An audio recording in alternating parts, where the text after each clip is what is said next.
Hey guys, it's your buddy Brett Kissel, and you're watching Western TV.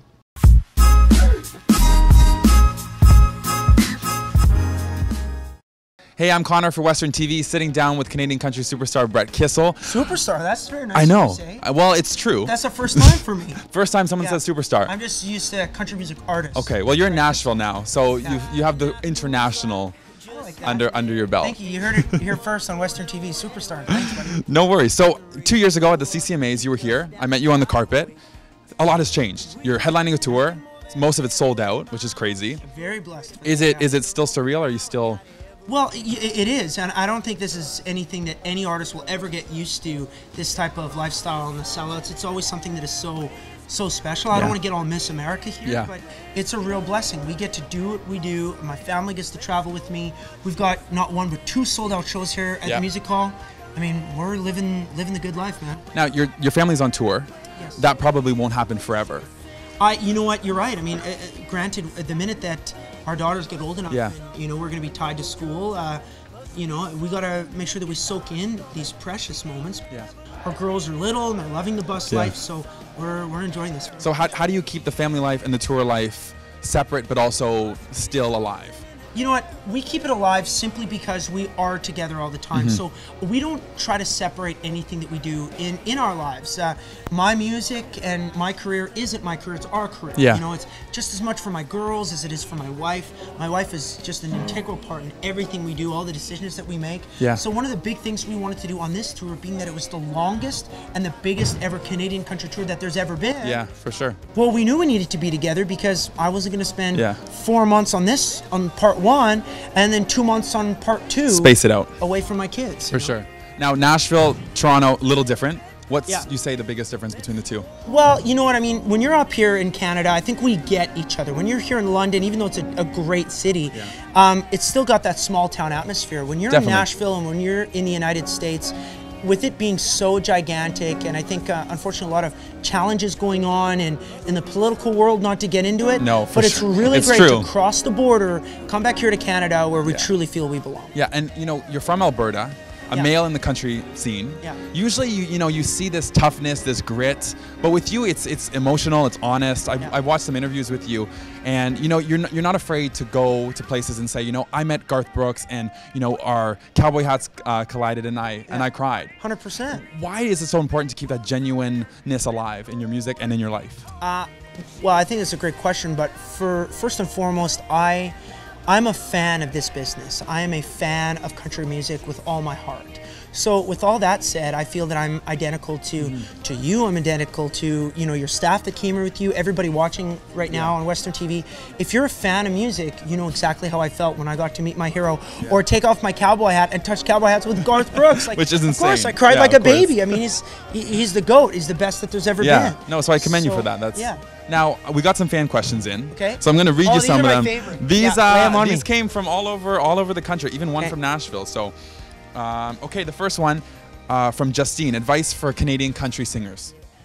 Well, I would say, you know, you can look at all of your heroes in the business, and the common thread with those who've been successful is hard work. Hard work pays off. Me, I'm not the best singer, not a great guitar player, not a great songwriter. Well, you're not bad. But I love to, well, thanks. I love to entertain, and I know I work hard. So for anyone starting in the business, work hard. Work hard.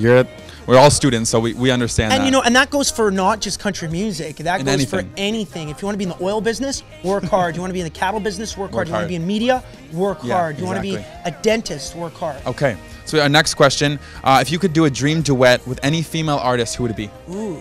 It's a good one. Specifically female, you know, I'm not going to go country on this one. I'm going to go the opposite. I would do something with Rihanna. Really?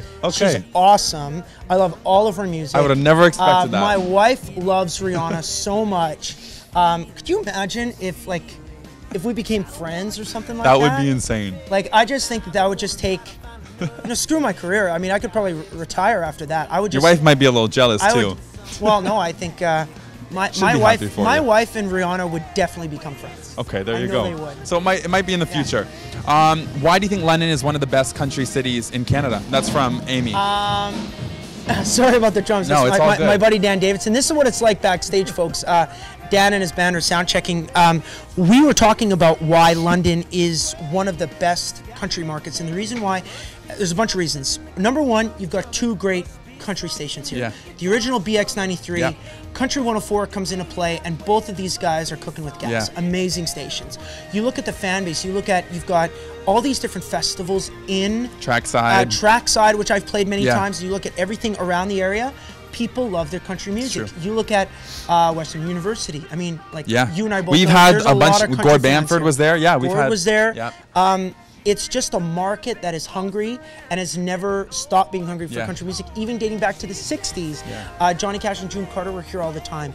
I didn't actually know that. That's nuts. And what's interesting, in 1968, Johnny Cash is on stage, pops the question to June Carter in London, Ontario. I never do. Yeah, everyone's shocked. We're like, what? We're learning something. Yeah, so Johnny Cash in his biography has always said he loves the community of London. Johnny Cash's manager, Saul Holliff, born and raised, lived all his life in London, Ontario. So you definitely have a history degree in Johnny Cash. Or you've been to the museum, one or the other. Well, and there's a great museum here, the Jack Richardson Music Hall of Fame. Okay. So I was reading up on that, and there's a great part of Johnny Cash, because now, 1968, that's 50 years ago, Johnny Cash popped the question to June right here in London. Crazy. Now, I've got some rapid fire questions. Oh, okay, these are good. I'm going to need a quick answer. Okay, I'll give them to you. Before I do get to that, I'm always curious. You wear a hat pretty much virtually all the time. Oh, yeah. Are you worried you will get a receding hairline? I already have a receding hairline. Or male pattern baldness. Here's the thing. It's not that bad. It's not that bad, and it's... Like I wouldn't say you have a receding hairline. Full emo on this. Yeah, Avril Lavigne vibes. Okay. Yeah, my hair isn't that great, but so I always wear a hat. Okay, so rapid fire. What does your ideal Saturday look like? On stage, playing music. If your wife wasn't married, would you marry Miranda Lambert or Carrie Underwood? And neither. It'd be Cecilia, 100%. 100%. That's good. I'm glad. If she's watching, you don't have to worry. Oh, she watches. She watches all this stuff. What is the grossest thing you've ever found on your tour bus? Okay, I've got 2 little kids. That's what I'm assuming. So, I mean, you know, sometimes when they're... Okay, so my little baby girl, she spit up, right? Because she, you know, that's what little babies do, right?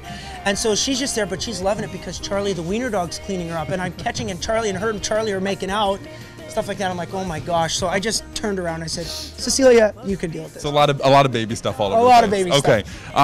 What is the weirdest body part you've ever signed? A guy's bald head. Guy's bald head. He said, "I really want you to sign this," and I'm like, "Are you sure, man?" And I was like, "I was really sweaty," and he wasn't. It's probably smudged. So it wasn't that great. And then I come back to Dawson Creek, BC. He's tattooed it. Probably overlined on top of it. Can you believe it? He's tattooed. You should be my very autograph. proud. I'm very, very proud. Slightly disturbed, but very proud. Poor guy. What a mistake. If you were locked in a closet with either Dolly Parton or Madonna, who would it be? Dolly Parton. 100%. 100%. And my last question for you, because you were a cattle farmer, what do you think of vegans? I respect vegans. Okay, there you go. 100%. Probably won't be one. I don't preach, hey, eat red meat and take these cows to the butcher shop and you know, and what goes on in my life. And so I really appreciate all my friends who are vegans. Like, don't be like, hey, you know that that baby calf had to die so that you could eat that. I'm like, this calf tastes really good. Thanks. Well, there you go. Brett Kissel may never be a vegan, but he will be on the airwaves for a very, very long time. I hope so. That's 100% going to happen. Thank you. Thank you, Brett, for being here. Thanks for watching Western TV. Make sure to like, share, and subscribe. We'll see you later.